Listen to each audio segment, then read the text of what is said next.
Alright, we are wrapping up our trip in Cascais. We've been in Portugal for about almost 2 weeks. I think it's 12 days actually in country, driving around. We're actually leaving in the morning at about 8:30, something like that. Get right over to the airport. And we decided we'd finish up here on the coast at Cascais. We were here early on in our trip and really liked it. It's a beach town, kind of to the west of Lisbon. For this trip, we thought we'd cover the highlights.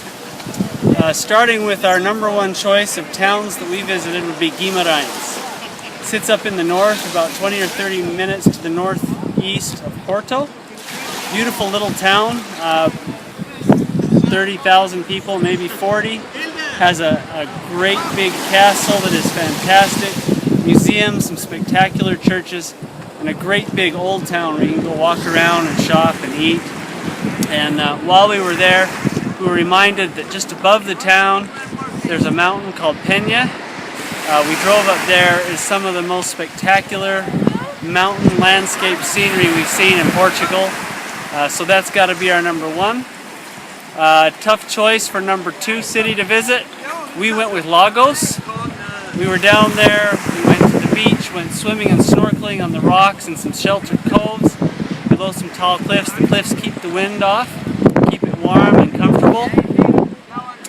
While we were there, we also took a boat tour.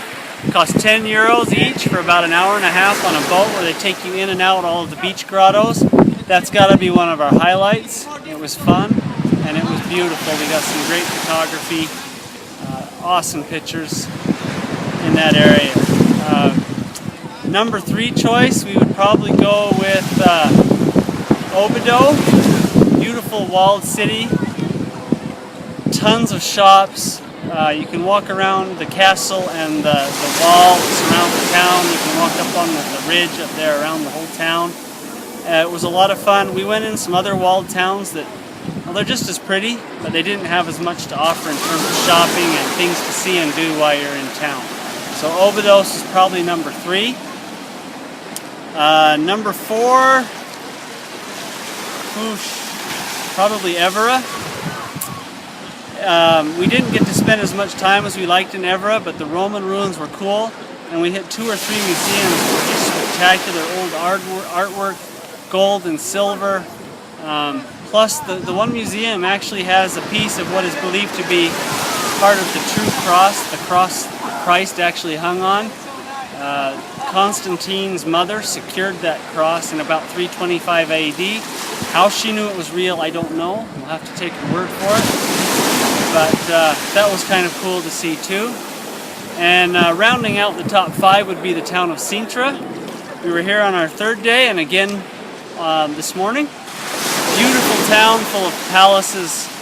It was kind of the royal hideaway, and there's a number of royal palaces there and some gardens that are just unbelievable. The only reason it's not higher on the list is there isn't a lot to do in terms of shopping.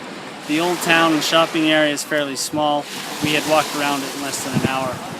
But those are the top 5. So we had Guimarães in number 1,